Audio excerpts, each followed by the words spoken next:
Hey Internet, it's RJ. Welcome back. Thanks for tuning into the show today. Now, today's episode, we're going to take a look at M&T Bank and their full credit card catalog as of late 2022. So, of course, in typical fashion as we do here, we'll get to know them better as a bank. We'll talk about their reward structure and redemptions. Of course, the cards themselves, they do have personal and business that we will take a look at. Coming out on the other end of this, figuring out if M&T has anything worth considering adding to your wallet or not. So, of course, if that sounds interesting to you, then go ahead, press the subscribe button, and let's get to work. And so, again, as we said, M&T more of a regional bank, right? We don't talk about them much, but again, they do have some cards that could be worth taking a look at. So since they are regional and small, let's start out with our classic Did You Know slide to get to know them a little bit better before we really get into it. And so here you have it. Classic Did You Know. Now, they were founded way back in 1856, so we've got a little bit of history going here. If you ever wanted to know what M&T stood for, it's Manufacturers and Traders Trust Company. Now, they are headquartered in Buffalo, New York. That land office building on the left is their headquarters, I believe. About 780 branches across those states, so you can kind of see their footprint there. And, a fun fact I found is, they've actually been profitable like every quarter since 1976, which is really saying something considering what the banking industry goes through up and down wise. Very cyclical with the economy. And then you're also looking at about $155.12 billion in assets, which is not bad by any means for a regional bank. As again, there you have it. Yes, a regional bank, but they are in a lot of states. So just keep in mind, if you see something that you like here, more often than not, you're going to need to be in footprint, meaning be in a state that they service, or stop into a branch on your travels. That usually gets you around it as well. But now we're more acquainted with M&T as a bank. Let's get into it here. So we're going to first start off with their reward structure and redemptions here, and then take a look at the cards themselves. And so on screen here you have it. Now, these are primarily going to be cashback cards. Now, they do have a lot of redemption options. We'll talk about them here. So, statement credit, they have something called Pay Me Back, which is basically the same as a statement credit, except it allows you to redeem points for a specific charge. I think anything over $1 will count, and they call that Pay Me Back. You can also deposit directly to an M&T checking or savings account. Those are probably going to be your best three options. Now, in addition to that, they do have travel bookings, gift cards, merchandise, and events that you can use through their portal, and of course your points will not expire so long as your account is open and in good standing, which is always nice to see. So again, when it comes to redemptions, I'm going to say you're probably going to want to stick with those top three, right? Because then you're definitely looking at a 1 cent per point valuation, which is generally understood to be like the table minimum for a cashback setup. Now, it's always hard to tell with merchandise and gift cards until you can actually get into their account, their rewards portal, and price some things out. But it's usually a safe bet that those redemptions come in at less than 1 cent per point.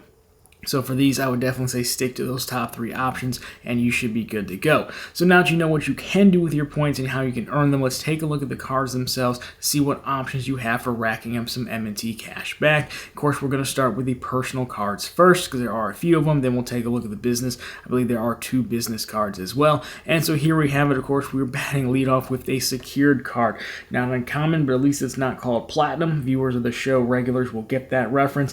So no annual fee, no multipliers to be had. That's generally, typical of a secured card. Now, your secured amount is going to be, anywhere from $250 and up. And then you do get periodic account reviews to graduate to an unsecured card. So basically, if you're unfamiliar, you will deposit at least $250 into like an M&T savings account, and then that effectively becomes your credit limit. So as you use it and start building credit, they will review your account, see if you're eligible to move up to like one of the other cards that we're going to take a look at next, and which is not too bad there. So next up, we have the plain Jane credit card. I am a fan when things are named exactly what they are. So again, this is going to be a no annual fee card. There's also no multipliers. Benefits here, there's no benefits here aside from this being like their low APR balance transfer card. So you do get an intro offer, 0% intro APR, at least on purchases and balance transfers for the first 12 billing cycles. Now, you do get these offers on most credit cards when you first open them. So, we would have liked to see more than 12 months, but hey, this is kind of what you get here. Now we move on to the rewards card. So this one also no annual fee. Multipliers very simple here. You're looking at 1x back on all purchases. Now, we have the big brother to that is what I would call the Visa Signature, which is also no annual fee. Multipliers here, this time you step up to 1.5x on all purchases. And the benefits here, you have no foreign transaction fees as well, which is always a nice touch to have, at least on a no annual fee card.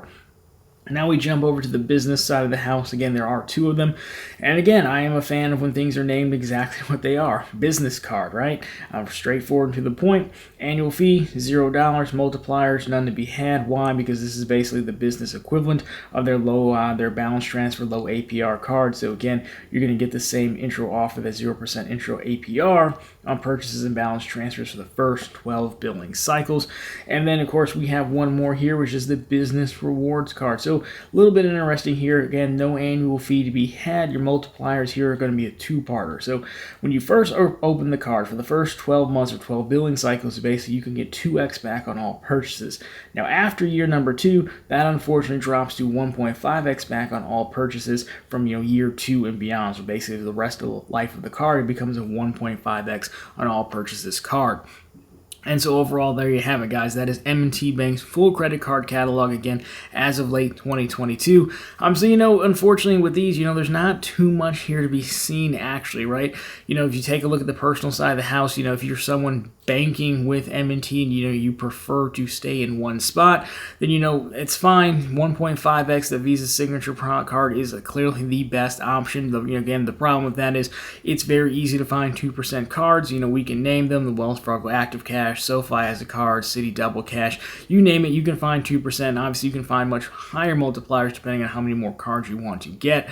So again, 1.5, it's not terrible. It's just, it's not the best you can do. And then, of course, you are limited to redeeming that cash for basically those three options, right? So statement credit, pay yourself back, or into an M&T account.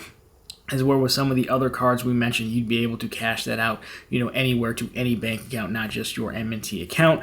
Of course, on the business side, I don't know why they can't keep that card at 2x for the life of the card. It's really, I don't see why. That would at least make it competitive, flat 2x card. But 2x in the first year is fine. Then you drop to 1.5 again after that. Just the same statement again we just made about, the personal side of the house. 1.5 is just really not that competitive given the landscape of the cards we have and all the optionality you have out there, let alone if you're willing to get multiple cards and you can jump up to 4 or 5% pretty easy there. But either way, guys, that has been a look at the full M&T Bank catalogs, again, as of late 2022. So final thought here, again, if you want to bank with M&T, you just really like being in one spot, then I guess, pick the Visa Signature card. You won't do terrible on it, but again, just understand you could do better if you looked around elsewhere. Of course, the more cards you want to add, the better you're going to do. And I've got a full playlist of bank videos just like this that I can link down below for you if you are looking for some alternative options. Anyways, guys, that's going to do it for this one. So, of course, if you liked it, drop me a thumbs up down below. If you found it particularly interesting, consider subscribing to the channel, so we're posting content just like this every Monday, Wednesday, and Friday. Of course, right back here every Sunday with all the news you can use in the week that was in credit and finance. Again, my question for you guys is, let me know, do you bank with M&T? Do you have any of these cards? Let me know how you're incorporating them into your strategy. Or if you were considering these cards, where did you end up as some nice alternatives? Love to get your thoughts, and you probably help some folks down below make some decisions. Anyways, guys, that's been it for this one. As always, thank you so much for watching, and talk to you very soon in the next one.